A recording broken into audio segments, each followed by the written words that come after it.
Welcome to SSC exam by example. मैं विशाल एक बार फिर से स्वागत करता हूं आपका आज रात 11 बजे। ठीक है, आज की डेट तो किसी को पता नहीं है ना, डेट तो पता है, लेकिन कर क्या रहे हैं, अपना रिवीजन सेशन कर रहे हैं। जैसा कि आपने कल अपनी क्लास में रिवीजन सेशन देखा था, भाई कोई बोर हुआ तो एक बार बता देना, क्योंकि टॉप 20 क्वेश्चन आपके सामने आज फिर से हैं। कल आपके टॉप 8 क्वेश्चन थे, कितने, कल आपके टॉप 80 क्वेश्चन थे आपके सामने, 18 क्वेश्चन आपने कल कवर किए थे। और आज के जो आपके सितंबर के थे, लेकिन जो आपके आज क्वेश्चन होंगे वो कैसे होंगे, आपके जो हमने 27 तारीख से और अभी तक लगभग 5 या 6 नवंबर तक जो आपकी क्लास हुई है, वो सारे हम लोग आज क्वेश्चन सब लोग क्या करेंगे, इनको डिस्क्राइब करेंगे। और एक बात, सारे सेशन को मिलके शेयर कर देना, लाइक कर देना। और आज का जो पार्ट चल रहा है वो आपका पार्ट 2 है। और दीपावली को आप सभी को दिल से बहुत बहुत शुभकामनाएं, और आपको धनतेरस की भी बहुत बहुत सभी को शुभकामनाएं। ठीक है, तो चलते अपने सेशन पे, बिना रुके टॉप 20 क्वेश्चन हम लोग कवर करेंगे। क्वेश्चन को डीप में नहीं लेंगे, सिर्फ और सिर्फ सेशन का रिवाइज करेंगे, जैसा आप अपने घर पे करते हो। ठीक है, तो चलते हैं अपने सेशन पे। ये सेशन इसलिए हम आपके सामने लाए हैं क्योंकि बहुत से ऐसे लोग होंगे जो दीपावली में कैसे व्यस्त हैं, तो उन सभी के लिए भाई, जो नए लोग नहीं आ सकते अभी, भाई गांव में घर में काम भी ऐसा बहुत होता है, तो सभी लोगों के लिए ये सेशन कैसा रहेगा, आपका दिवाली सेशन चल रहा है। कौन सा चल रहा है, दिवाली सेशन, मतलब दिवाली के दिन रिवीजन हो रहा है किसका, आपकी करंट अफेयर का। इतना कंफर्म। ठीक है, क्वेश्चन आपके सामने पहला है, आपकी स्क्रीन पे है। हाल ही में अमेरिका के वाशिंगटन ब्रोकेट समझौते के तहत इजराइल और किस देश के मध्य समझौता हुआ है। भाई यही क्वेश्चन हमने कल आपको करवाया था, लेकिन उसकी जो लैंग्वेज थी वो लैंग्वेज अलग थी, और उसमें कुछ अदर चीज़ों का ही उसमें पूछा गया था, क्योंकि उसमें डोनाल्ड ट्रंप जी जो हैं आपके, कौन, डोनाल्ड ट्रंप जी जो है, वाशिंगटन का मतलब समझौता का मतलब क्या है, ये हुआ कहाँ थे, आपके यूएसए के, और किसने करवाया था, आपके जो डोनाल्ड ट्रंप जी हैं उन्होंने इसको करवाया था। तो एक बार सभी लोग मिलकर बताएंगे, तो यूएसए के जो डोनाल्ड ट्रंप है उनको 2021 में क्या मिलेगा, नोबेल पुरस्कार दिया जाएगा। किसका, शांति का नोबेल पुरस्कार उसको उनको 2021 में दिया जाएगा। तो इसका सभी लोग क्वेश्चन बताएंगे, इस क्वेश्चन का आंसर क्या होगा। क्वेश्चन आपके सामने क्या है, हाल ही में अमेरिका के वाशिंगटन ब्रोकेट समझौते के तहत, लेकिन इन्होंने समझौता किस किस के बीच कराए थे, इन्होंने 2 समझौते लगातार कराए हैं, और किस किस समझौते में, लेकिन जो समझौता अभी हाल ही में हुआ है उसके तहत तो ये इनको नोबेल मिला नहीं है। उसके बाद अभी जो हाल ही में समझौता हुआ है, किसके बीच में, इजराइल के बीच में, और किस देश के बीच में, ये जो आपका क्वेश्चन है। और इसी का क्वेश्चन का सही आंसर कौन सा होगा, आपका सूडान। सभी लोगों का आंसर आ रहा है सूडान, और इसका सही आंसर होगा Sudan. Recently under the US Washington brokered agreement, an agreement has been reached between Israel and which country, मतलब किसके बीच, आपके सूडान के बीच और आपके इजराइल के बीच, जो लंबे समय से इनमें क्या चली आ रही है,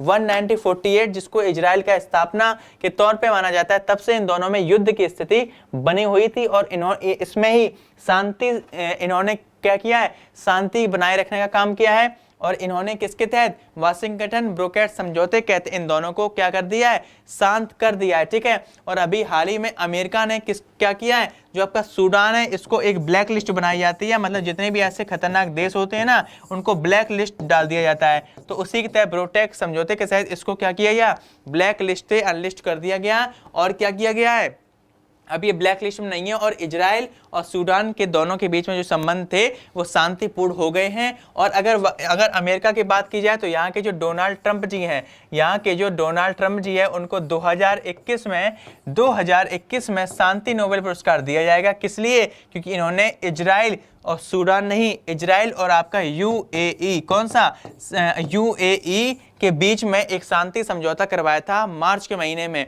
उसके लिए उनको क्या मिलेगा, 2021 का शांति नोबेल शांति पुरस्कार से इनको सम्मानित किया जाएगा। इतना कंफर्म हुआ, इतना सभी को कंफर्म हुआ।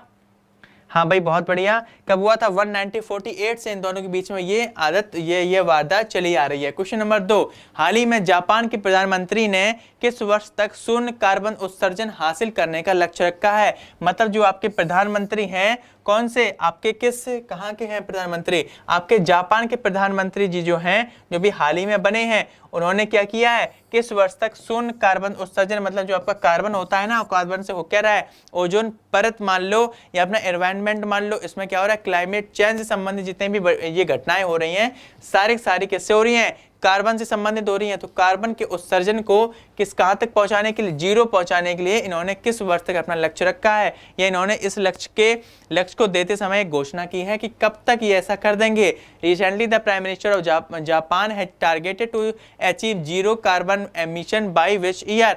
तो इसका सही आंसर कौन सा होगा, 2050। इस क्वेश्चन का सही आंसर क्या होगा, 2050। और इसी के साथ जो आपका यूनाइटेड किंगडम है उसने क्या किया है, और जो आपका भारत का रेल मंत्रालय है उसने 2030 तक क्या किया, जितने भी आपके ईंधन से चलने वाली ट्रेनें हैं उन सबको बंद करके किससे कर देंगी, उन सभी को। तो जो आपका भारत हो गया, भारत 2030 तक क्या कर देगा, जितनी भी आपकी रेल है वो ट्रेन जो कि आपके ईंधन से चल रही है उनको बंद करके कैसे चल देगा, इलेक्ट्रिक कर देगा। और उसी के साथ यूनाइटेड किंगडम जो है उसने 2030 तक अपने पूरे के पूरे देश में क्या कर दिया है कि जितने भी आपके जो व्हीकल्स होते हैं उन व्हीकल्स के लिए जितने भी चार्जिंग प्लाजा होते हैं वो चार्जिंग प्लाजा का निर्माण पहले करेगा, और 2050 तक, ये भी कब, 2050 तक शून्य कार्बन उत्सर्जन करेगा। और पूरे के पूरे देश में एक भी वाहन ऐसा नहीं पाया जाएगा जो कि पेट्रोल या डीजल से चलता हो। ठीक है, तो इन क्वेश्चंस का सारे के सारे हम आपको बता चुके, भारत भी लगा दिया और आपका यूनाइटेड किंगडम भी लगा दिया। इतना क्लियर हुआ। क्वेश्चन नंबर 2, क्वेश्चन नंबर 2 पे चलें, या फिर इस क्वेश्चन से आपको कुछ पूछना है, इस क्वेश्चन से किसी को कुछ पूछना तो नहीं है ना, इस क्वेश्चन से किसी को कुछ पूछना नहीं है ना, क्वेश्चन नंबर 2 से। हाँ भाई बहुत बढ़िया, ठीक है। मोसेक मिशन की बात की जाए, किसी का अभी ऑप्शन आया था और चैट आई थी, मोसेक मिशन की अगर बात की जाए, किसकी, मोसेक मिशन की अगर बात की जाए तो आर्कटिक क्षेत्र में जितना भी आपका क्लाइमेट चेंज हो रहा है, किसमें, जो आपका आर्कटिक क्षेत्र है उसमें जितना भी आपका, जैसे भारत है, भारत की जो ऊपरी परत या गोल गोल जितना भी आप अर्थ पे देखते हो उसको क्या कहा जाता है, आर्कटिक क्षेत्र। और नीचे का पूरा क्षेत्र क्या कहा जाता है, अंटार्कटिका क्षेत्र। जो आपका ऊपर का क्षेत्र है ना पूरा का पूरा, जैसे 2 क्षेत्र है ना आपके ये ग्लोब के, तो इसमें जो ऊपर का क्षेत्र है आर्कटिक क्षेत्र हो गया। तो इसी का भ्रमण करने के लिए 17 देशों के साइंटिस्ट शामिल हैं, किसमें, मोसेक मिशन में, जो जापान नहीं, इसका आंसर जापान नहीं होगा, इसका मोसेक का आंसर कौन सा होगा, जर्मनी। मोसेक का अगर आंसर देखा जाएगा जनवरी होगा।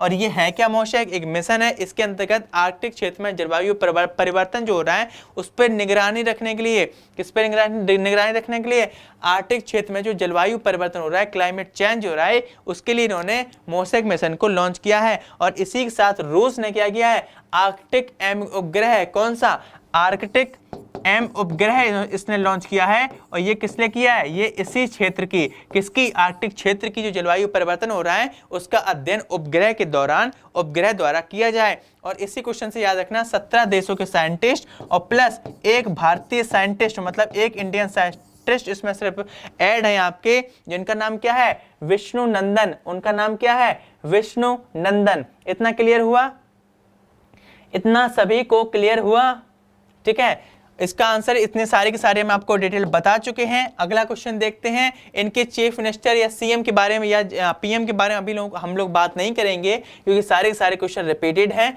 तो इसलिए सिर्फ और सिर्फ क्वेश्चन बताओ, आंसर देखो, कुछ 1-2 पॉइंट बता रहे उनको देखो और जल्दी से निकल लो, क्योंकि आपके सिर पे क्या है, दीपावली है, ठीक है। तो हाल ही में वेवेल रामकलावन को किस देश के नए राष्ट्रपति के रूप में नियुक्त किया गया है। दोबारा तिवारा भी आपको क्वेश्चन बता चुके, और इसका आंसर कौन सा होगा, सेशेल्स। जो सेशेल्स के आपके अभी हाल ही में कौन बने हैं, आपके राष्ट्रपति प्रेसिडेंट बने हैं, वो आपके वेवेल रामकलावन हैं। और सबसे बड़ी बात जो क्वेश्चंस की आती है वो ये है कि ये हैं कहाँ के, आपके भारत के मूल निवासी हैं, भारत वंशी हैं, कह सकते हो। कौन है, भारत वंशी हैं, भारत से संबंधित हैं, भारत के रहने वाले हैं। और भारत में किस जगह के, आपके बिहार के, भारत के कहाँ से संबंधित हैं, ये आपके बिहार से संबंधित हैं। इतना क्लियर हुआ, इतना क्लियर हुआ। और 54% वोट पाते हुए इन्होंने किसको, यहाँ के जो इनके विपक्ष में थे जिनका नाम था डैनी फारे, उनको इन्होंने क्या कर दिया है, मात दे दी है। क्या कर दिया है, मात दे दी है। इतना क्लियर हुआ।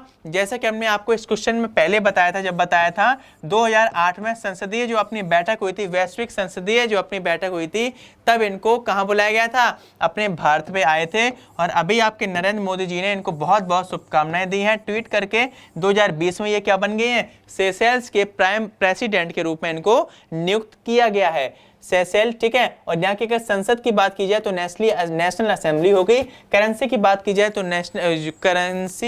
जाए तो सेल्सियस रुपी हो गई। और अगर यहाँ की कैपिटल की बात की जाए, सभी लोग जानते होंगे विक्टोरिया, नाम सुना होगा भले ही देश का ना सुना हो। अगला क्वेश्चन जल्दी से, क्वेश्चन नंबर 4।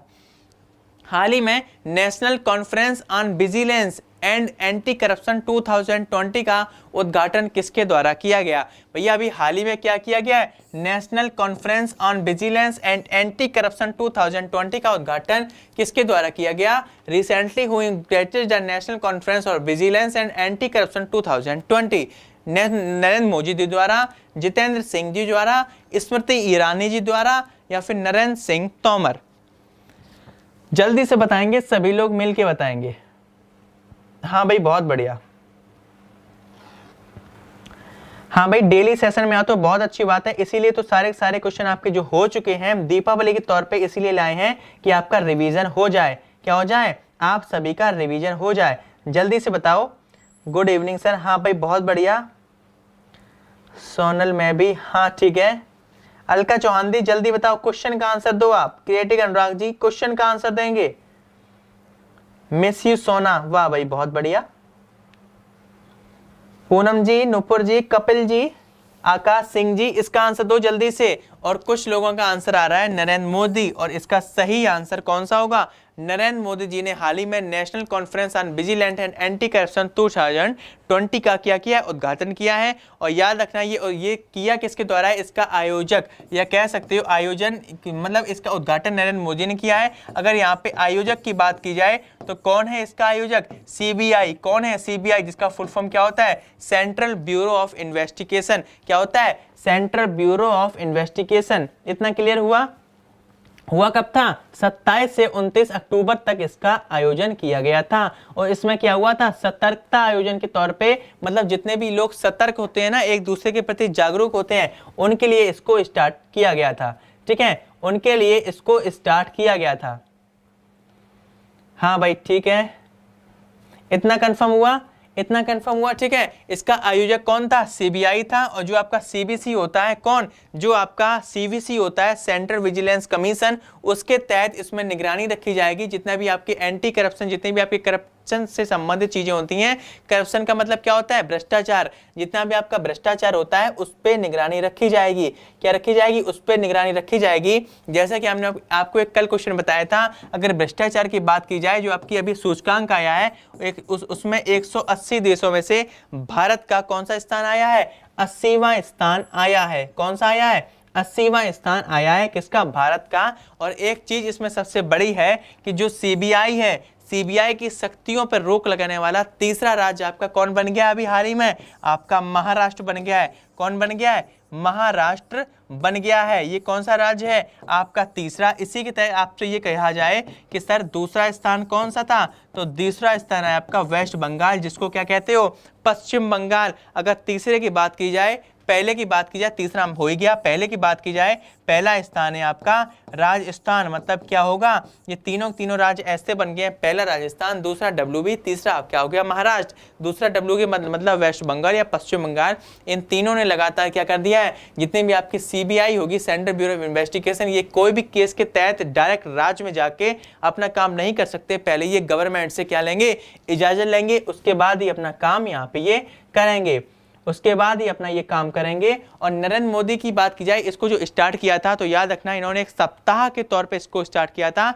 27 से 2 नवंबर तक जागरूक सप्ताह के रूप में मनाया जाएगा। सभी को करप्शन मुक्त बनाया जाएगा। ठीक है, इसके तहत इसका उद्घाटन किया गया है। किसने किया है? नरेंद्र मोदी जी द्वारा। क्वेश्चन नंबर 5, नीति आयोग का अटल इनोवेशन मिशन। ये किसका अटल इनोवेशन मिशन है? मतलब इनोवेशन मतलब चीजों को इनोवेट करो। मंगल मिशन मंगल मूवी देखिए ना, चीजों को इनोवेट करो और उसके बाद क्या करो? लॉन्च करो। तो ऐसा ये किसका है? आपका नीति आयोग का अटल इनोवेशन मिशन के साथ भारत और कौन सा देश सर्कुलर इकोनॉमी हैकाथन का आयोजन करेगा? अभी हाल ही में नीति आयोग का जो मिशन चल रहा है, अटल इनोवेशन मिशन के साथ भारत और कौन सा देश सर्कुलर इकोनॉमी हैकाथन का आयोजन करेगा? With the Atal innovation mission of Niti Ayog, India and which country will organize a circular economy hackathon? Australia, Australia, Zimbabwe या फिर तंजानिया?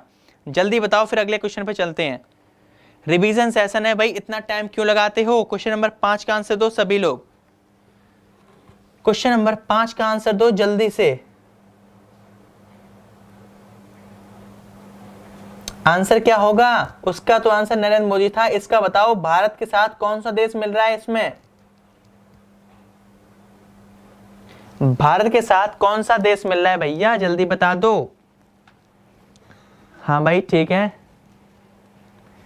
बहुत बढ़िया। इसका सही आंसर कौन सा होगा? ऑस्ट्रिया नहीं, इसका आंसर होगा ऑस्ट्रेलिया। कंफ्यूजन मत पालो, इसका सही आंसर कौन सा होगा? ऑस्ट्रेलिया होगा। नीति आयोग का जो अटल इनोवेशन मिशन है, इसके तहत ये क्या करेंगे, जितने भी आपके एमएसएमई से संबंधित लोग हैं, कौन से एमएसएमई से संबंधित लोग हैं, और जितने भी आपके आईआईटी से जितने भी छात्र छात्राएं हैं, कहाँ कहाँ की मिला के?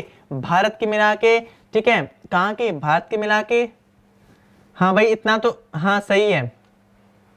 इसका आंसर होगा क्या? ऑस्ट्रिया नहीं होगा। एक बार अपने आंकड़े आप साफ करके देख लो, इसका आंसर ऑस्ट्रिया नहीं होगा, पहले भी आपको बता चुके हैं। सही आंसर क्या होगा? ऑस्ट्रेलिया। क्या होगा? ऑस्ट्रेलिया होगा, ठीक है। क्या होगा? ऑस्ट्रेलिया होगा। और ये 2020 में हैकाथन होगा कब? आपके 7 से 9 दिसंबर तक। कब होगा? 7 से 9 दिसंबर तक होगा। तो इन दोनों देशों के जितने भी टेक्नोलॉजी से संबंधित चीजें होती हैं, एमएसएमई के छात्र व आईआईटी के जितने भी छात्र हैं, इन दोनों को मिला के इकोनॉमी से संबंधित, इकोनॉमी को बढ़ावा देने के लिए नई नई टेक्नोलॉजी का आविष्कार यहाँ पे किया जाएगा, जिसके तहत इन लोगों को क्या किया जाएगा? इनोवेट करने के लिए, क्षमता बढ़ाने के लिए, जागरूक करने के लिए इनको उपयुक्त पुरस्कार भारत और ऑस्ट्रेलिया दोनों तरफ से दिए जाएंगे। किस तरह से? दोनों तरफ से किए जाएंगे। और सर्कुलर इकोनॉमी की बात करें, जितनी भी आपकी इकोनॉमी होती है, क्लाइमेट वगैरह चेंज हो रहे हैं, ये किससे संबंधित? पॉल्यूशन के चक्कर में हो रहे हैं ना। और पॉल्यूशन कहाँ से आता है? आपके कचरे से। तो जितना आपका कचरा होता है, इनको दोबारा से रीयूज करने के लिए व पुनः नष्ट करने के लिए सर्कुलर नियम, मतलब सर्कुलर का नियम समझ रहे हो ना, इसके तहत इसको क्या किया जाएगा? इस्तेमाल किया जाएगा पुनः कचरे को, और जिसका नाम दिया गया है सर्कुलर इकोनॉमी, जो आपके किससे संबंधित है? अटल इनोवेशन से संबंधित है, जिसको आप क्या कह सकते हो? अटल नववर्तन मिशन, ठीक है। नव परिवर्तन होगा, मतलब नया करने के लिए कुछ। कैसा करने के लिए? नया करने के लिए। इतना क्लियर हुआ। नीति आयोग की बात की जाए, सभी लोग 1 जनवरी 2015 को, पहले क्या था? ये कमीशन आयोग था। पहले क्या था? कमीशन आयोग था। और इसके अध्यक्ष कौन होते हैं? नरेंद्र मोदी जी होते हैं। इतनी बात बता दी, गलत बता दी भाई, इतनी बात गलत बता दी। अगला क्वेश्चन देखते हैं, क्वेश्चन नंबर 6। जल्दी से क्वेश्चन सिर्फ कवर करो, जल्दी जल्दी। हाल ही में स्मार्ट सिस्टम्स को किस संस्था द्वारा राष्ट्रीय स्वर्ण पुरस्कार प्रदान किया गया? मतलब अभी स्मार्ट सिस्टम एक कंपनी है, उसको एक राष्ट्रीय स्वर्ण पुरस्कार किसके द्वारा प्रदान किया गया? संस्था द्वारा राष्ट्रीय पुरस्कार, मतलब ये जो कंपनी है, इसके द्वारा एक कंपनी को क्या किया गया है? राष्ट्रीय स्वर्ण पुरस्कार दिया गया है, जो कि किसके प्रकार से दिया जाता है? इंसर्ट सिस्टम के द्वारा। तो recently insert system was awarded the national gold award by which organisation? किस ऑर्गेनाइजेशन को दिया गया? फिक्की हो गई आपकी, नाबार्ड हो गया, इफ्को हो गया, या भारतीय खेल प्राधिकरण, स्पोर्ट अथॉरिटी ऑफ इंडिया? जल्दी से बताएंगे किसको दिया गया। अगर इस क्वेश्चन की सही बात की जाए, अगर इस क्वेश्चन की बात की जाए, तो पहले एक बार क्वेश्चन को समझो। जितना भी स्मार्ट सिस्टम है, इसका काम होता है रक्षा से संबंधित, परमाणु संबंधित, ऊर्जा से संबंधित, व जितनी जितनी नई नई टेक्नोलॉजी होती हैं, उन सभी टेक्नोलॉजी का ये क्या करता है? निर्माण करता है। इन सभी टेक्नोलॉजी का ये क्या करता है? निर्माण करता है। और जितने भी, अगर इसका सही आंसर की बात की जाए, इसका सही आंसर फिक्की होगा। और जो फिक्की होती है, फिक्की का काम क्या होता है? भारत में व्यापारिक संगठनों का ये क्या है? संघ है। इसी के प्रति सारी की सारी चीजें होती हैं, वह इनको क्या किया जाता है? इसी के प्रति उत्कृष्ट किया जाता है, जागरूक किया जाता है कि इन चीजों का निर्माण कैसा हो, मतलब बिना भ्रष्टाचार के, और सही तरीके से इसकी गुणवत्ता बढ़ाने के लिए इनका आयोजन किया जाता है। और 2020 में स्मार्ट सिस्टम द्वारा, जो कि इसकी निर्माता है, उसके द्वारा स्वर्ण पुरस्कार इसको दिया गया है। किसको दिया गया है? आपकी फिक्की को। किसको दिया गया है? आपकी फिक्की को। इतना कंफर्म? ठीक है, इतना कंफर्म हुआ, ठीक है। और ये हर साल किया जाता है। तो अभी इसका ये 8वां संस्करण था। कौन सा था? इसका 8वां संस्करण था। Question number 7। क्वेश्चन नंबर 7 आपके स्क्रीन पे क्या कह रहा है, हाल ही में देखो अपना देश वेबिनार सीरीज के अंतर्गत निम्न में से राजस्थान के किस स्थान को चुना गया है। पहला वेबिनार जो हुआ था देखो अपना देश के तहत, किसके तहत, देखो अपना देश के तहत हुआ था आपके दिल्ली में। पहला कहाँ हुआ था, आपके दिल्ली में हुआ था। और अभी हाल ही में कौन सा हुआ है ये एक बार बताएंगे। पहले ये बताओ वेबिनार सीरीज के अंतर्गत निम्न में से राजस्थान के किस स्थान को को चुना गया। Recently which of the following place of Rajasthan was selected under the अपना देश, कहाँ गया यार, हाँ अपना देखो अपना देश वेबिनार सीरीज, ठीक है। तो बूंदी, जोधपुर, जयपुर या फिर आपका जैसलमेर, ये सारे हैं तो आपके राजस्थान के। लेकिन इसमें से किसको चुना गया है, इसमें से किसको चुना गया है, जल्दी बताओ फटाक से।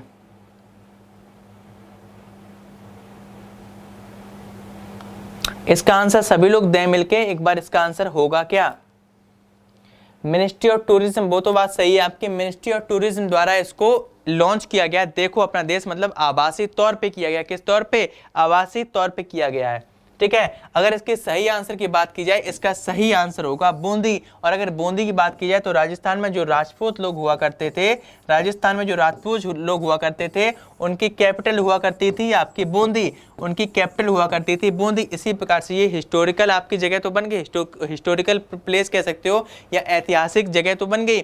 तो इन्हीं चीज़ों को जो चीज़ें क्या हो जाती हैं आपकी विलुप्त होने की कगार पे है, इनको दोबारा से क्या करने के लिए, निर्भर करने के लिए, जागरूक करने के लिए, इनका विनिर्माण करने के लिए व इनकी संस्कृति को ज़्यादा से ज़्यादा फैलाव करने के लिए पर्यटन मंत्रालय द्वारा ज़्यादा से ज़्यादा यहाँ पे क्या हो, पर्यटक बढ़े। इसीलिए अभी हाल ही में वेबिनार के तहत बूंदी को क्या किया गया है, अभी हाल ही में वेबिनार सीरीज के अंतर्गत निम्न में से राजस्थान के किस स्थान को चुना गया है। मतलब वह वेबिनार जो अभी हाल ही में हुआ है वो आपके राजस्थान के बूंदी में आयोजित किया गया है। और पहले कहाँ किया गया था, आपके दिल्ली में। पहले क्या कहाँ किया गया था, आपके दिल्ली में। इतना क्लियर, इतना सभी को क्लियर हुआ, ठीक है। अगला क्वेश्चन, क्वेश्चन नंबर 8, अगला क्वेश्चन आपके सामने, अगला क्वेश्चन है क्वेश्चन नंबर 8। क्या कह रहा है भाई, निम्नलिखित में से किसने माइकल शूमाकर का फार्मूला 1 में 91 जीत का रिकॉर्ड तोड़ दिया। भाई ये सारे क्वेश्चन है आपके रिपीटेड हैं, इसलिए जल्दी जल्दी सेशन को करने की कोशिश करो। Who among the following broke Michael क्या नाम है इनका, Schumacher's record of 91 wins in formula 1। Formula 1 एक प्रकार की रेस होती है भाई, देखे होंगे आपने, बड़े बड़े पहिए होते हैं और कैसी आपकी गाड़ी होती है, बड़ी लंबी सी ये गाड़ी होती है जिनमें क्या होती है, रेस की जाती है। तो उसी रेस में माइकल शूमाकर जो है उन्होंने ज़्यादा से ज़्यादा इसमें रेस जीती है। और अभी तक कितनी जीत चुके हैं, 91 जीत चुके हैं। लेकिन इनमें से एक ऐसा बंदा है जिसने 92 रेस जीतकर इनका रिकॉर्ड तोड़ दिया है, एलन ओसो, माइकल प्रे, ग्रांट लुइस या लुइस हैमिल्टन। और इसका अगर सही आंसर की बात की जाए, इसका सही आंसर क्या होगा, लुइस हैमिल्टन। ये हैं कहाँ के, आपके इंग्लैंड के हैं कहाँ के, आपके इंग्लैंड के। अगर माइकल शूमाकर की बात की जाए या आपके मोसैक मिशन की बात की जाए तो जर्मनी से है, तो जर्मनी ही इसका सही आंसर होगा। मतलब माइकल शूमाकर कहाँ से, जर्मनी से है, ये आपके कहाँ से हैं, आपके इंग्लैंड से। और इन्होंने 92 जीत का रिकॉर्ड अभी हाल ही में बना दिया है। कितना बना दिया है, 92 का। इतना क्लियर, इतना क्लियर हुआ। अगला क्वेश्चन, क्वेश्चन नंबर 9। चलो भाई, हाल ही में ली कुन ही का 78 वर्ष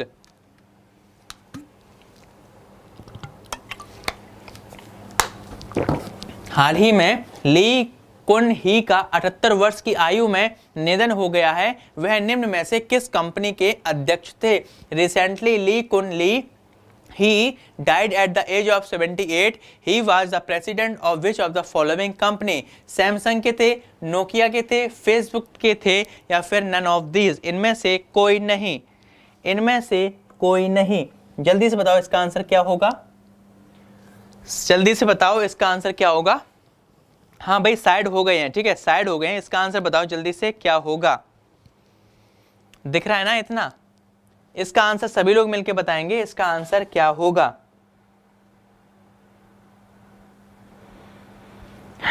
बहुत बढ़िया। क्वेश्चन नंबर 9 का आंसर सभी लोग मिलके बताओ क्या होगा। ठीक है, हाँ भाई, वो राजस्थान का आपका बूंदी था। इसका बताओ जल्दी से क्या होगा। हाँ जी अनुराग जी, इसका सही आंसर क्या होगा? आपका सैमसंग होगा। इसका सही आंसर क्या होगा? सैमसंग होगा। मतलब ये सैमसंग के क्या थे?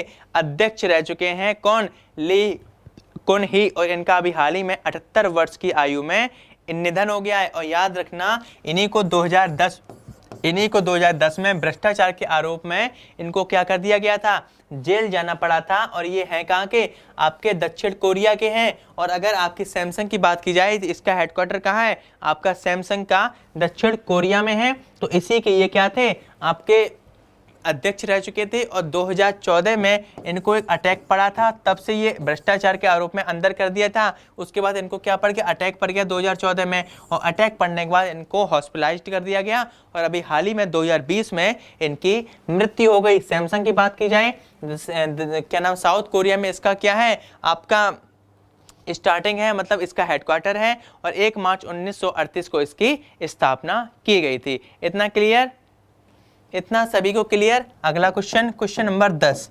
क्वेश्चन नंबर 10 भाई, सभी लोग एक बात दोबारा से हम कह रहे हैं, अपने सेशन का दीपावली रिवीजन चल रहा है। करंट अफेयर जो हम आपको पहले ही पढ़ा चुके हैं उनका पार्ट 2 चल रहा है। मतलब दीपावली के आपके इस पावन त्योहार पे मतलब रिवीजन सिर्फ चला सकते हैं, इसके बाद आपकी पर्टिकुलर क्लास डेली हुआ करेगी। ठीक है, तो निम्नलिखित में से किस राज्य ने 26 अक्टूबर 2020 को भारत में विलय की 73वीं वर्षगांठ मनाई? मतलब जो आपके राज्य है ना, इनमें से ऐसा कौन सा राज्य है जिसको 26/2020 को इसने, मतलब 26 अक्टूबर को ही इसको मतलब क्या किया गया था, इसमें भारत में ये विलय हुआ था और उसकी 73वीं वर्षगांठ मनाई है। किस राज्य ने? 26 अक्टूबर 2020 को। Which of the following state celebrated the 73rd anniversary of the merger in India on 26 अक्टूबर 2020? और सभी का आंसर आ रहा है जम्मू कश्मीर। और इसका सही आंसर क्या होगा? इसका आंसर होगा जम्मू कश्मीर। किसी को डेट याद है?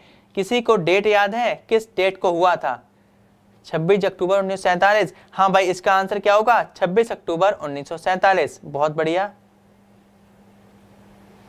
हाँ ठीक है, ठीक है। तब यहाँ के राजा कौन थे? आपके हरि सिंह थे।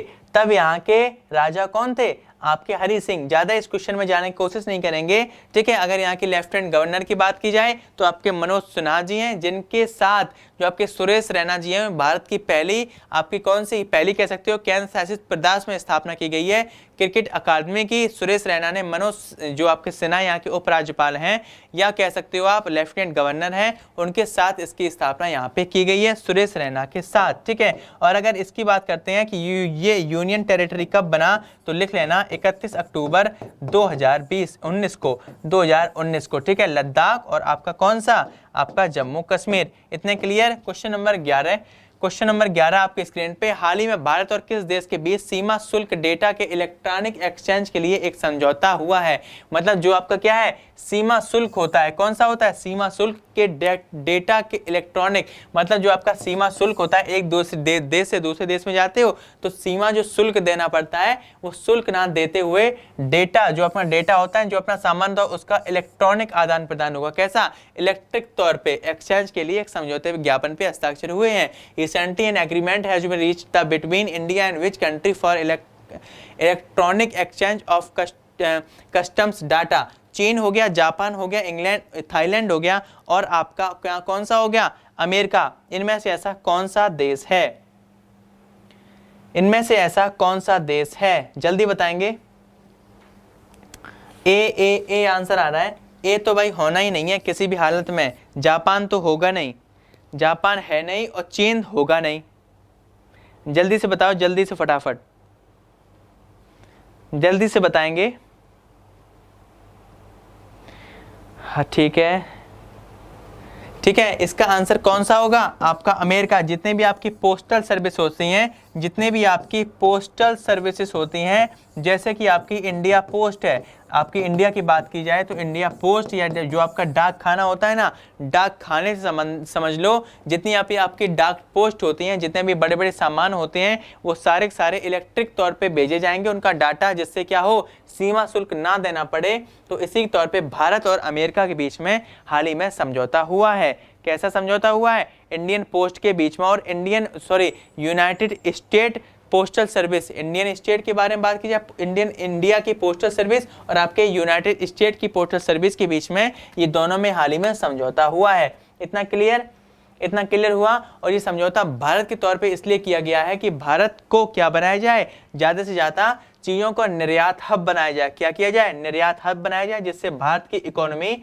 ज़्यादा से ज़्यादा बढ़ सके। ठीक है, इतना क्लियर। क्वेश्चन नंबर 12, हाल ही में किसने शिवपुर पश्चिम बंगाल में DST व IIEST सोलर PV हब का उद्घाटन किया है? Who recently inaugurated the DST IIEST solar PV hub at Shivpur West Bengal? Jitendra Singh, Rajnath Singh, Ramesh Pokhriyal या फिर नरेंद्र सिंह तोमर?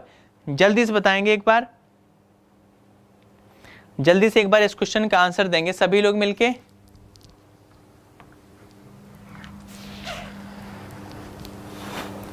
क्वेश्चन नंबर 12 का मिलके एक बार आंसर देंगे जल्दी से सभी लोग। मिनिस्ट्री ऑफ एजुकेशन, हाँ भाई, अगर एजुकेशन वाली जितने भी लोग बात कर रहे हैं उसी के अकॉर्डिंग इसका सही आंसर क्या होगा, रमेश पोखरियाल। इसका सही आंसर क्या बन जाएगा, रमेश पोखरियाल बन जाएगा। और अगर यहाँ के सोलर PV हब की बात की जाए, जिसको आप कहते हो फोटोवोल्टिक, जिसको आप क्या कहते हो, फोटोवोल्टिक कहते हो, और जिसका अर्थ होता क्या है, फोटोवोल्टिक की बात की जाए, फोटोवोल्टिक जो हब होता है इसका निर्माण किया जाएगा। मतलब फोटोवोल्टिक ये आपकी जो होती है किरणें होती हैं, सूरज की जो परावैंगनी किरणें होती हैं, और जो आपकी सोलर पैनल होता है उन पे क्या होता है, जब वो गिरती हैं तो इस पे किस चीज़ की परत लगी होती है, सिलिकॉन की परत लगी होती है, जिसको ये क्या करती है, उस परत से क्या करती है, इसको ऊर्जा में परिवर्तित कर देती है। कौन सी प्लेट, सिलिकॉन प्लेट। तो इसकी सभी चीजों का क्या किया जाएगा, दोबारा से विनिर्माण किया जाएगा। कहाँ पे, ये आपके पश्चिम बंगाल के शिवपुर में। कहाँ पे, पश्चिम बंगाल के शिवपुर में। और अगर यहाँ की DST की बात की जाए, department of science and technology, department of science and technology के बीच। और अगर यहाँ पे IIEST की बात की जाए तो Indian institute of engineering Indian institute of engineering science and technology इसका फुल फॉर्म है। दोनों चीजों को आप लिख लेना। और जितना भी आपका ये सोलर हब होता है, इसको बढ़ाने के लिए जितने भी आपके छोटे छोटे से ये संयंत्र होते हैं ना, इनकी नई नई टेक्नोलॉजी को यहाँ पे क्या किया जाएगा इस संस्थान में, इन दिनों को यूज करके भविष्य में आने वाले जितनी भी सोलर संबंधित प्रॉब्लम्स होती हैं, वह जितने भी यहाँ पे नए नए कार्यक्रम यहाँ पे लॉन्च किए जाएंगे, नई नई प्लेटों का उद्घाटन किया जाएगा, नई नई प्लेटें यहाँ पे इनको डेवलप किया जाएगा, इनका ज़्यादा से ज़्यादा यूज करने के लिए। जैसे आपने देखा होगा स्ट्रीट पे जो आपके रोड होते हैं, इन पे छोटे छोटे से ऐसे प्रक्रम लगे होते हैं आपके मोबाइल सोलर से चार्ज करने के लिए। वह ऐसी बहुत सी सारी चीज़ें होती हैं, वो कैसे ऐसी छोटी छोटी संस्थानों में इनका यूज किया जाता है। जब ये बड़ा रूप ले लेती हैं, फिर इनको स्वदेशी तकनीक के प्रति बढ़ाया जाता है। इतना क्लियर हुआ। इसमें एक तत्व आया है, कौन सा, सिलिकॉन। सिलिकॉन का परमाणु क्रमांक कितना होता है, 14 होता है। कितना होता है आपका, 14। और खोज कब हुई थी सिलिकॉन की, 1823 में। कब हुई थी, 1823 में। इतना क्लियर हुआ। शिवपुर कहाँ है, आपके पश्चिम बंगाल में। क्वेश्चन नंबर 13, पश्चिम बंगाल वह दूसरा राज्य बन गया है जिसने क्या किया है, आपका जो सेंट्रल ब्यूरो ऑफ इन्वेस्टिगेशन की शक्तियों पर रोक लगाने वाला भी आपका दूसरा राज्य बन गया। और तीसरा कौन बना है, आपका महाराष्ट्र बना है। और पहला कौन था, आपका राजस्थान। पहला कौन था, आपका राजस्थान। इतना क्लियर हुआ। ठीक है, सारे लोग लिख लेना अगर राइटिंग समझ में ना आई हो, क्योंकि हमने इसीलिए आपको बोल दिया था। क्वेश्चन नंबर 13 क्या कह रहा है भाई, हाल ही में केंद्रीय जनजातीय मामलों के मंत्री ने महाराष्ट्र और किस राज्य में आदिम जाति का कल्याण के 2 केंद्रों का शुभारंभ किया। मतलब जो आपकी आदिवासी जितनी भी जनजाति होती हैं, उनके कल्याण के लिए केंद्रीय जनजाति मामलों के जो आपके मंत्री हैं, उन्होंने क्या किया, जो हैं कौन, आपके अर्जुन मुंडा जी हैं। इनमें से किस स्टेट में 2 केंद्रों का शुभारंभ किया है। केंद्र तो ऐसे बहुत सारे होते हैं, क्या चीज, जो केंद्र होते हैं वो आपके बहुत सारे होते हैं, लेकिन इन केंद्रों के प्रति होता क्या है, इन केंद्रों के प्रति इनकी सारी की सारी व्यवस्थाएं इनको इनके कल्याण के लिए दी जाती हैं। लेकिन उन पे फोकस करने के लिए 2 केंद्रों का अर्जुन मुंडा जी ने, जो आपके केंद्रीय जनजाति मामलों के मंत्री हैं, उन पे फोकस बनाए रखने के लिए, क्योंकि वो प्रॉपर काम कर रहे हैं या नहीं कर रहे हैं, तो इसी के लिए किस राज्य में 2 केंद्रों का उद्घाटन किया है। Recently the union minister of tribal affair launch 2 centre for primitive caste of welfare in Maharashtra and in which क्या लिखा है यहाँ पे आपका Maharashtra, and in which state, और किस राज्य में। पहला तो महाराष्ट्र में होगा, लेकिन दूसरा इनमें से किस राज्य में होगा, और इसका सही आंसर होगा कौन सा होगा आपका झारखंड। एक खोला जाएगा आपकी झारखंड में और एक खोला जाएगा आपके महाराष्ट्र में। ऐसे यहाँ पे दो चीजों का इनका उद्घाटन होगा। इतना क्लियर हुआ, इतना क्लियर हुआ। हाँ भाई ठीक है, इनके तहत होगा क्या, जितने भी आपके आदिवासी होंगे इनको चयनित किया जाएगा, जितने जो ज्यादा डेवलपर्स हैं, और उनको क्या किया जाएगा, यहाँ पे इनको प्रशिक्षित किया जाएगा। क्या किया जाएगा, आप इनको प्रशिक्षित किया जाएगा। इतना क्लियर, इतना सभी को क्लियर हुआ। और ये सारी की सारी चीजें होती हैं किसके अंतर्गत है, आर्ट ऑफ लिविंग के अंतर्गत, जो आपका एक एनजीओ है वैश्विक तौर पे, और जिसमें भारत समेत 150 देशों से भी ज्यादा देश इसमें सम्मिलित हैं। और आर्ट ऑफ लिविंग है क्या है, ये एक तरीके का एनजीओ है। एनजीओ क्या होते हैं, जो लोगों के प्रति उत्तरदायी होते हैं, उनको क्या कहा जाता है, आपका एनजीओ कहा जाता है। इतना क्लियर। क्वेश्चन नंबर 14, फैनी पुल का निर्माण 2020 तक पूरा हो जाएगा। ये अभी हाल ही में घोषणा की गई है कि जो फैनी पुल है उसका हाल ही में क्या किया जाएगा, दिसंबर 2020 तक काम पूरा हो जाएगा। यह पुल बांग्लादेश और किस भारतीय राज्य को जोड़ेगा, मतलब इस पुल से बांग्लादेश को जोड़ा गया और निम्न में से किस राज्य को जोड़ा गया। Construction of Feni bridge will be completed by December 2020। This bridge will connect Bangladesh and which Indian state. Option आपके सामने है त्रिपुरा, मेघालय, मिजोरम या आपका नागालैंड। इनमें से ऐसा कौन सा राज्य है जिसको फेनी पुल द्वारा हाल ही में भारत और निम्न में से किस राज्य को जोड़ा जाएगा। चलो भाई इसका बताओ।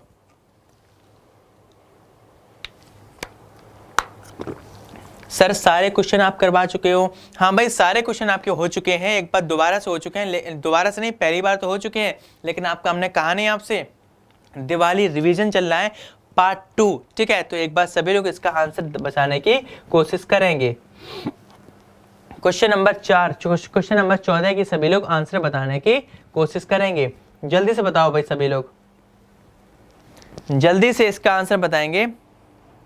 हाँ भाई ठीक है, काफी लोगों का आंसर भी आ रहा है, काफी लोगों का आंसर भी आ रहा है। जो आपका त्रिपुरा है, कौन सा, जो आपका त्रिपुरा है, त्रिपुरा से आपके क्वेश्चन आपके एग्जाम में आया था। किसमें, आपके CHSL एग्जाम जो हुआ था उसमें क्वेश्चन पूछा गया था ब्रू जनजाति किस एरिया से संबंधित है। तो ब्रू किससे संबंधित थी, आपके मिजोरम से संबंधित थी, लेकिन ये रियांग बन गई। कहाँ पे, इस जाति का नाम रियांग हो गया जब ये जाति कहाँ शिफ्ट कर दी गई, आपके त्रिपुरा में। तो इन दोनों पॉइंट को भी आप सभी लोग नोट कर लें। और इस क्वेश्चन का सही आंसर देखा जाए तो फैनी पुल फैनी रिवर पे बनाया गया है और उसको बांग्लादेश और त्रिपुरा से जोड़ा जाएगा। कहाँ से, बांग्लादेश के बांग्लादेश में एक जगह का नाम है जिसका नाम है रामगढ़, और अगर त्रिपुरा की बात देखी जाए तो त्रिपुरा में एक जगह है जिसका नाम है सबरूम। इन दोनों को फेनी नदी पर जोड़ा जाएगा। फेनी नदी कहाँ पे है, आपके इन्हीं दोनों देशों के बीच में है। इतना क्लियर हुआ। और इसका निर्माण या पूरी जो गणना की गई है, निर्माण की जो घोषणा की गई है वो आपके नितिन गडकरी द्वारा की गई है, ठीक है। जो आपके कौन है, सड़क परिवहन राज्य मंत्री हैं, उनके द्वारा इसकी घोषणा की गई है। सॉरी, सड़क परिवहन जो मंत्री हैं उनके द्वारा इसकी घोषणा की गई है। इतना क्लियर। हाँ भाई, सड़क परिवहन राजमार्ग मंत्री हैं, वह MSME के भी मंत्री हैं, ठीक है। उन्होंने इसकी घोषणा की है, मतलब नितिन गडकरी जी ने, और वो भी वीडियो कॉन्फ्रेंसिंग के तौर पे। और सबसे बड़ी बात, इस पुल का निर्माण 129 करोड़ रुपए से होगा। और इस पुल की अगर लंबाई देखी जाए, इसकी लेंथ देखी जाए तो लगभग 1.8 किलोमीटर लंबा ये पुल है। किस किस के बीच में, आपके त्रिपुरा और बांग्लादेश के बीच में ये आपका जोड़ा जाएगा, ठीक है। क्वेश्चन नंबर 15, चलो भाई 15 क्या कह रहा है, हाल ही में टाटा कंसल्टेंसी सर्विसेज जिसको कहा जाता है TCS, और TCS क्या करती है, जो आपका एग्जाम को कंडक्ट करती है जिस टेक्नोलॉजी से, ठीक है, मैं किस संस्था के साथ संयुक्त रूप से नई उद्योगों 4.0 समाधान विकसित किया है। मतलब 4.0 का मतलब क्या, एक नई जनरेशन नियुक्त की है। TCS ने किस संस्था के साथ संयुक्त रूप से एक नए उद्योग समाधान को विकसित किया है। तो IIT Bombay, IIT Roorkee, IIT Delhi या IIT खड़गपुर, इनमें से किसका नाम उच्च है, किसके साथ इसने ऐसा किया है। चलो भाई इसका बताओ जल्दी से, क्वेश्चन एक बार हम दोबारा आपको करवा चुके हैं, सारे सारे आपके हो चुके हैं। जल्दी से बताओ एक बार क्या होगा इसका आंसर। ठीक है, अगर इस क्वेश्चन की बात की जाए, इसका सही आंसर होगा आईआईटी खड़गपुर। इसका सही आंसर क्या होगा? आईआईटी खड़गपुर। एक बार आईआईटी बॉम्बे का आंसर लिख लेना। जो वैश्विक तौर पे जो अपनी 8 आईआईटी सिर्फ भारत की नियुक्त की गई हैं। कौन सी 8 आईआईटी? जिसमें ये 4 के सारों शामिल हैं। लेकिन आईआईटी बॉम्बे की बात की जाए तो 176वें नंबर पे, किस पे? 176वें नंबर पे अपनी आईआईटी, कौन सी आईआईटी बॉम्बे आई है, जिसको भारत में सर्वश्रेष्ठ माना गया है। भारत में सर्वश्रेष्ठ, लेकिन दुनिया की बात की जाए तो 176वें नंबर पे है, जिसमें फीमेल मेल नई नई टेक्नोलॉजी और कितने डेवलपर्स होते हैं, उनके तहत 176वें नंबर पे कौन है? आईआईटी बॉम्बे। और भारत में यही किसमें नंबर पे है? पहले नंबर पे है। और अगर इसी लिस्ट की बात की जाए, इसमें अगर पहले नंबर की बात की जाए, 176 पे बॉम्बे हो गई। अगर पहले की बात की जाए तो मैसाचुसेट्स, कौन सी? मैसाचुसेट्स की बात की जाए, जो आपकी अमेरिका की है, वो पहले नंबर पे। ठीक है, और इस क्वेश्चन का होगा आईआईटी खड़गपुर। मतलब जितने भी नई टेक्नोलॉजीज का यूज हुआ जाता है, उसमें समय के प्रक्रम को, उचित समय व नई नई टेक्नोलॉजी का सही प्रक्रम से यूज करने के लिए किसके साथ? टीसीएस के साथ इसका निर्माण व इन दोनों के बीच में एक क्या हुआ है? 4.0 समाधान विकसित किया गया है। ठीक है, एक नई पहल इन दोनों ने चालू की है। क्वेश्चन नंबर 16, हाल ही में भारत और अमेरिका के बीच 2+2 वार्ता का आयोजन कहाँ किया गया? ये तो आपके क्वेश्चन में आपने अभी हाल ही में देखा होगा। भारत और अमेरिका के बीच में 2+2 अभी हाल ही में क्या हुआ? एक वार्ता हुई है। Recently 2+2 talk between India and US were organise. मतलब हुई कहाँ पे है? ये दिल्ली में हुई है, जोधपुर में हुई है, नोएडा में हुई है, या फिर आके इनमें से कोई नहीं। और सारे सारे क्या हैं? ये आपके शहर दिए गए हैं आपकी स्क्रीन पे।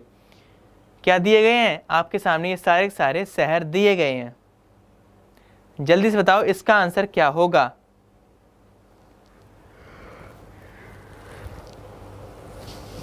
इसका आंसर क्या होगा? एक बार सभी लोग मिलकर बताएंगे। क्वेश्चन नंबर 16 का आंसर क्या होगा? बहुत बढ़िया, इसका सही आंसर होगा दीपक जी, दिल्ली। बहुत बढ़िया, इसका सही आंसर क्या होगा? आपका दिल्ली होगा। और इसी के तहत यहाँ पे 5 समझौतों पे हस्ताक्षर किए गए हैं। जितने भी आपके बुनियादी ढांचे होते हैं, भू स्थानांतरित अगर बात की जाए, उसकी बात की जाए, या फिर जितने भी आपकी नई नई खुफिया जानकारी होती हैं, वो दोनों की दोनों जानकारियां भारत और अमेरिका के बीच में अब क्या की जाएंगी? साझा की जाएंगी। क्या की जाएंगी? साझा की जाएंगी। और ज़्यादा से ज़्यादा जो आपके वेपन्स होते हैं, वह जो आपके ड्रोन होते हैं, क्या? जो आपके ड्रोन होते हैं, उनसे संबंधित जितनी भी नई नई टेक्नोलॉजी होगी, खुफिया जानकारी की महत्व उसमें सबसे ज़्यादा किया है। उन दोनों के प्रति भारत और आपके अमेरिका के बीच में हाल ही में क्या हुआ है? आपका एक समझौता हस्ताक्षर हुआ है। इतना क्लियर? इतना सभी को क्लियर हुआ? और याद रखना, अमेरिका ने या कह सकते हो आप यूएसए ने अपने इंडिया को सबसे ज़्यादा वेपन्स या फिर साझेदारी में कब नियुक्त किया गया था, या कब नियुक्त करने की घोषणा की थी? 2016 में अमेरिका ने कहा था, जो मेरा अपना जो भारत है उसको प्रमुख रक्षा दावेदार घोषित किया था 2016 में। और किसने किया था? आपके यूएसए ने। इस क्वेश्चन का आंसर, सही आंसर होगा आपका दिल्ली। 2+2 वार्ता का आयोजन भारत और अमेरिका के बीच में हुआ कहाँ था? आपके दिल्ली में। क्वेश्चन नंबर 17, 27 अक्टूबर 2020 को पूर्व राष्ट्रपति के आर नारायण की जयंती थी।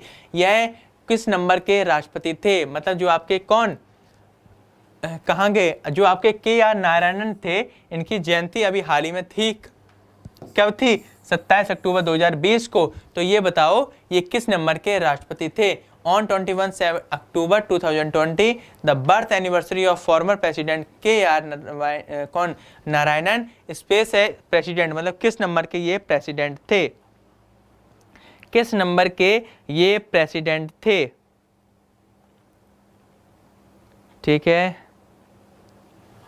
जल्दी से बताएंगे किस नंबर के प्रेसिडेंट थे। पहले की बात की जाए तो कौन थे? राजेंद्र प्रसाद जी। और 14वें नंबर की बात की जाए, जो आपके एग्जाम में पूछा गया था, कौन है आपके? रामनाथ कोविंद जी। कौन है? रामनाथ कोविंद जी। ठीक है, बहुत बढ़िया। इसका आंसर बताओ जल्दी से, क्या होगा? के आर की बात की जाए तो ये किस नंबर के थे?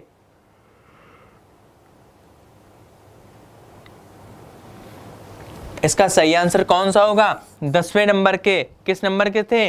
आपके 10वें नंबर के। और इनका कार्यकाल कब रहा था? 1997 से 2002 तक। कब हुआ था? 2002 से 1997 से 2002 के बीच में इनका कार्यकाल रहा था। इतना क्लियर हुआ। और इनका नाम है क्या, जो आपके स्क्रीन पे है, RK नारायणन। और इनकी किस नंबर के थे? 10वें नंबर के थे। और जयंती कब होती है? 27 अक्टूबर 2020 को। पहले कौन थे? राजेंद्र प्रसाद थे। और पहली महिला की बात की जाए तो वो 12वीं थी। कौन थी आपकी? प्रतिभा पाटिल। कौन थी? प्रतिभा पाटिल जी। और अभी हाल ही में प्रणब मुखर्जी का जो निधन हो गया है वो कब तक थे? आपके 2020 में। और इनका मृत्यु कब हुई है? 2020 में हुई है। और 14वें अभी कौन बने हैं? रामनाथ कोविंद जी। अभी कौन है आपके? रामनाथ कोविंद जी। ठीक है, किस नंबर के? आपके 14वें नंबर के। Question number 18। हाल ही में किसने HDFC बैंक के नए प्रबंधक निदेशक और मुख्य कार्यकारी अधिकारी के रूप में पदभार ग्रहण किया है? मतलब हाल ही में थे, और जो थे कौन? आपके आदित्य पुरी जी थे कौन? आदित्य पुरी जी थे, अभी तक थे, लेकिन उनकी जगह हाल ही में ली किसने है? अभी कौन थे? अभी तक कौन थे? आपके आदित्य पुरी। अभी तक कौन थे? आपके आदित्य पुरी थे। और इन्हीं की अभी हाल ही में जगह किसने ले ली है? इसी की जगह ले ली है श्री शशिधर जगदीशन जी ने। किसने ली है? श्री शशिधर जगदीशन जी ने। HDFC की बात की जाए 1994 इसकी स्थापना। और हेडक्वार्टर क्या है? इसका मुंबई में है। और अगर रघुराम राजन की बात की जाए और इनको हाल ही में क्या बनाया गया है? इंटरनेशनल मॉनेटरी फंड का बाहरी सलाहकार के रूप में नियुक्त किया गया है। किसको? आपके कौन? आपके रघुराम राजन जी। कौन? पूर्व आपके जो RBI के गवर्नर रह चुके हैं। इतना clear. Question number 19। Question number 19 क्या कह रहा है? हाल ही में कंसनेंट्स टेक्नोलॉजी सॉल्यूशन के नए अध्यक्ष के रूप में किसे नियुक्त किया गया है? याद रखना, कॉन्जिजेंट्स की अगर बात की जाए ये बाहरी कंपनी है। और जब ये कंपनी इंडिया आई या इंडिया में इसको विस्थापित किया गया, इंडिया में इसको जब विस्थापित किया गया तो इसका नाम कर दिया गया कॉन्जिजेंट्स टेक्नोलॉजी ऑफ इंडिया, या कह सकते हो कॉन्जिजेंट्स, क्या कह सकते हो? कॉन्जिजेंट्स इंडिया के नाम से अपनी भारत में ये स्थापित है। और इसके हाल ही में नए CMD या चेयरमैन के रूप में किसे नियुक्त किया गया है? राजेश नाम्बियार, बलराम सिंह, विष्णु गोपाल, या इनमें से कोई नहीं?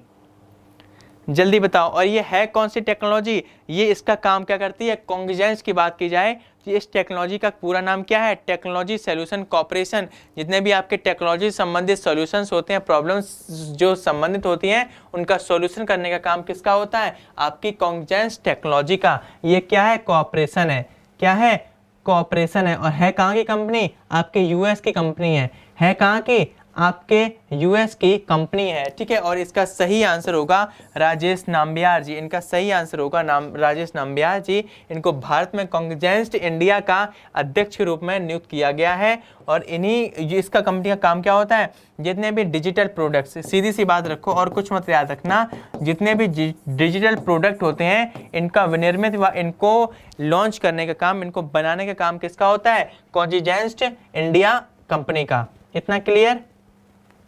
ठीक है, इतना क्लियर। और इस भरोसे पे इनको अध्यक्ष बनाया गया है क्योंकि जो US की कंपनी है, हेडक्वार्टर क्या है? अगर हेडक्वार्टर देखोगे इसका न्यू जर्सी इसका क्या है? हेडक्वार्टर है, जो कि कहाँ पे? आपके US में। मतलब इस कंपनी और भारत के बीच में ज़्यादा से ज़्यादा संबंध गहरे होते जाएं, इसलिए इनको भारत का क्या बनाया गया है? राजेश नाम्बियार को भारत में इस कंपनी का अध्यक्ष बनाया गया है। ठीक है, क्वेश्चन नंबर 20। क्वेश्चन नंबर 20, निम्नलिखित में से किसने पहले SCO स्टार्टअप फोरम का शुभारंभ किया है? Who among the following first launched the SCO startup forum? एक क्वेश्चन यहाँ पे लॉन्च कर लेना।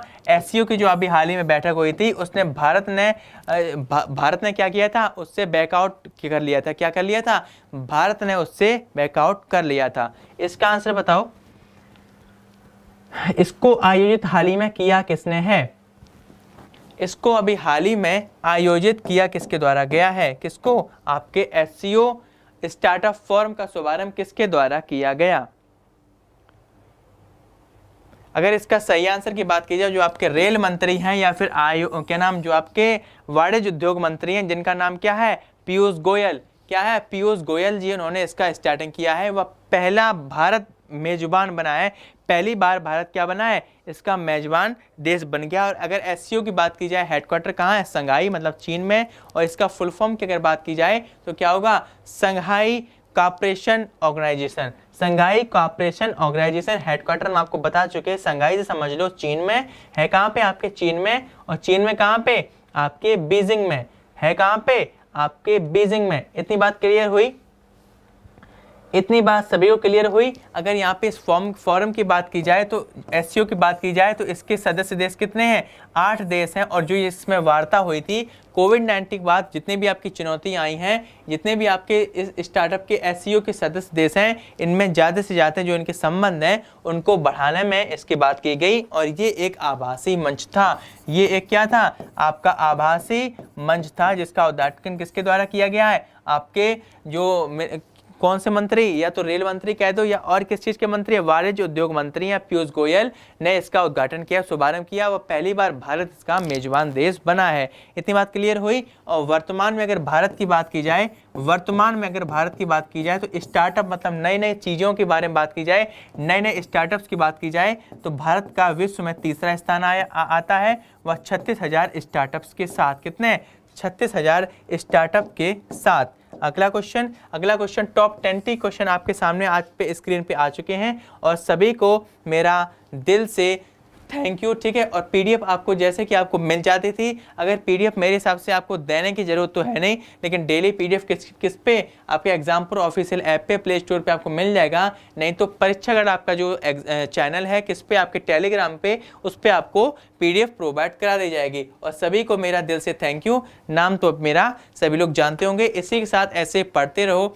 ऐसे ही सिलेक्शन के करीब जाते रहो, और आपका सीजीएल का एग्जाम डेट वगैरह सब आ चुकी है, तो दोबारा नए ढंग से आप तैयारी कर सकते हो अगर करना चाहो तो, कुछ करना चाहो आप लोग तो, ठीक है। और आपका एग्जाम भी आने वाला है। इसी के साथ मेरा आपसे सिर्फ मेरी मतलब प्रॉब्लम, क्या कोई प्रॉब्लम नहीं है, लेकिन सबसे बड़ी जो बात होती है ना, यहाँ पे रिवीजन की जो आपके दीपावली आ रही है, इसको अपने परिवार के साथ सभी लोग मनाएंगे। और क्या करेंगे, अपना जो जैसे डेली करंट अफेयर क्लास आपकी रात 11 बजे होती है, लेकिन अभी क्लास नहीं हो रही क्योंकि अभी आपका इसी टाइम पे रिवीजन सेशन चल रहा है। जितने भी क्वेश्चन आपके हम डेली करंट अफेयर के करवा चुके हैं उनका रिवीजन है। और दीपावली के बाद जैसे आपका त्यौहार फेस्टिवल खत्म हो जाएगा, डेली करंट अफेयर क्लास आपकी दोबारा से स्टार्ट हो जाएगी।